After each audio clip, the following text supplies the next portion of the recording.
2004ஆம் ஆண்டு சுனாமியில் தமிழகம் மிக கடுமையாக பாதிக்கப்பட்டது.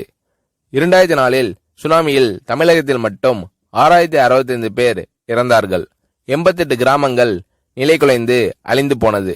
இந்த சூழ்நிலையில் அம்மா அவர்கள் எடுத்த நடவடிக்கையால் 10 கிராமங்களுக்கு ஒரு அமைச்சர், ஒரு IAS அதிகாரி, ஒரு PRO என்ற ஒரு குழுவை அமைத்து உலக வரலாற்றிலேயே இது போன்ற மீட்பு நடவடிக்கை இருந்திருக்காது என்ற அளவில் 3 நாளில் பாதிக்கப்பட்ட கிராமங்களுக்கு மின்சாரம் வழங்கப்பட்டது.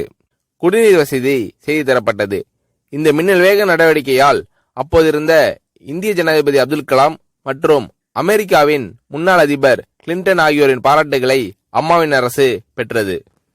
அழுத கண்களை துடைக்கும் கரம் கொண்டவர் அம்மா அவர்கள். ஆண்டவன் யாரோ ஒரு நபர் மூலமாக வருவார். தமிழ்நாட்டிற்கு கிடைத்த தெய்வம் அம்மா அவர்கள். சுனாமியில் பாதிக்கப்பட்டவர்களில் 40 பேருக்கு 2 குழந்தைகளும் சுனாமியில் இறந்து விடுகிறது.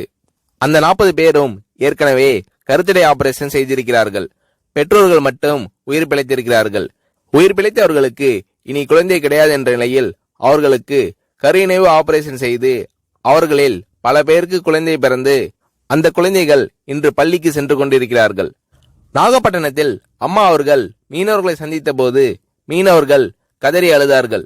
அவர்களிடம் அம்மா அவர்கள், நான் இருக்கிறேன், நீங்கள் கவலைப்படாதீர்கள், இழந்து போன உயிரை தவிர மீதி அனைத்தையும் நான் உங்களுக்கு தருவேன் என்று அவர்களுக்கு தேவையான அனைத்து உதவிகளையும் செய்து தந்தார் அம்மா அவர்கள்.